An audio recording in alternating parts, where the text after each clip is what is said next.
Oi, gente. Eu quero comentar aqui um artigo que saiu no domingo na Folha de São Paulo, chamado Mistura em série de conceitos prejudica a compreensão sobre déficit habitacional. Foi assinado pela Luísa Rodrigues e pelo Carlos Góes. Esse artigo teve como chamado na capa do jornal Boulos distorce os dados do déficit habitacional, o que mostra o caráter distorsivo como se formam manchetes em parte do jornalismo brasileiro.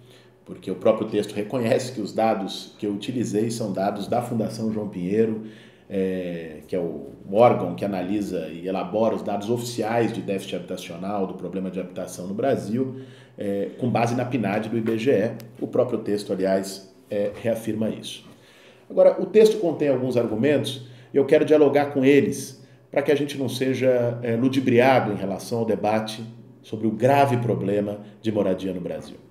Primeiro, o dado do IBGE, da Fundação João Pinheiro, é que nós temos hoje 6 milhões e 350 mil famílias com problemas habitacionais. Na verdade, o mais adequado seria a gente dizer aí necessidades habitacionais. Então vamos lá, vamos entender quais são os critérios que a própria Fundação João Pinheiro utiliza, com base no IBGE, para analisar o problema da moradia no Brasil. Seriam 4 categorias. A primeira é moradias precárias, beira de córrego, encosta de morro, área de risco e tudo mais. A segunda seria adensamento excessivo numa casa.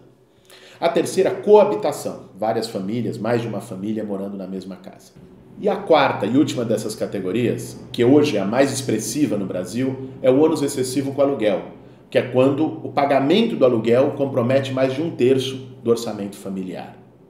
Isso tem crescido muito porque, com o aumento dos preços do metro quadrado e, consequentemente, do preço do aluguel no país nos últimos 15 anos, com surto de especulação imobiliária, muita gente hoje empenha parte importante da sua renda com aluguel. Então vejam bem, existe uma visão que é limitada, que considera o sem-teto ou quem precisa de casa apenas a pessoa que está em situação de rua. Não é. Esses, de fato, são pouco mais de 100 mil pessoas no Brasil, o que já é muita gente. Mas o problema habitacional é muito maior.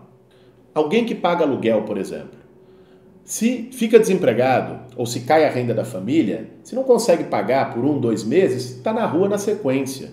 Aliás, o público que vai para as ocupações urbanas frequentemente é um público que não teve mais condições de pagar aluguel. O aluguel comprometendo parte importante da renda das pessoas é sim um componente da vulnerabilidade habitacional no Brasil. É evidente que há diferenças, como o artigo aponta. A solução que você vai dar para cada um dos componentes do problema habitacional, para a área de risco ou para o ônus excessivo com aluguel, são soluções diferentes. Mas todos eles precisam de tratamento do poder público para que se resolva a grave questão da moradia no Brasil.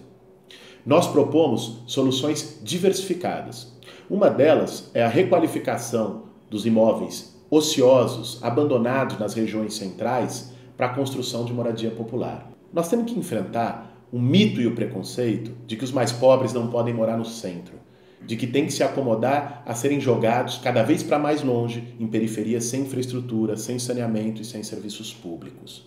O artigo, quando questiona que alguém que more no centro pagaria um aluguel maior e por isso estaria incluído no déficit, de algum modo parece naturalizar essa lógica. Reabilitar imóveis ociosos nas regiões centrais, que não cumprem nenhuma função social, estão em situação ilegal, portanto, destinando para a moradia popular, inclusive sob a possibilidade de locação social, que é aplicada em várias partes do mundo, desde Paris e Nova York até o Uruguai, que são quando os prédios se mantêm públicos, não se passa título de propriedade, mas se passa uma posse com aluguel altamente subsidiado para que as pessoas mais pobres possam morar nas regiões centrais.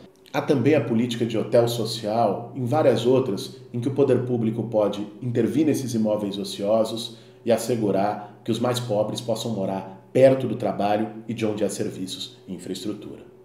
Agora, num ponto, nós concordamos com os autores do artigo.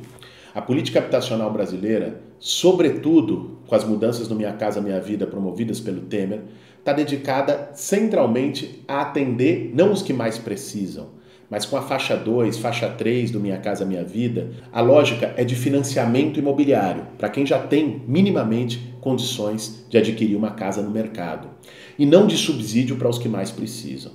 A política habitacional brasileira precisa centrar naqueles que ganham menos que 3 salários mínimos, que são mais de 80% dos que sofrem com necessidades habitacionais mais profundas.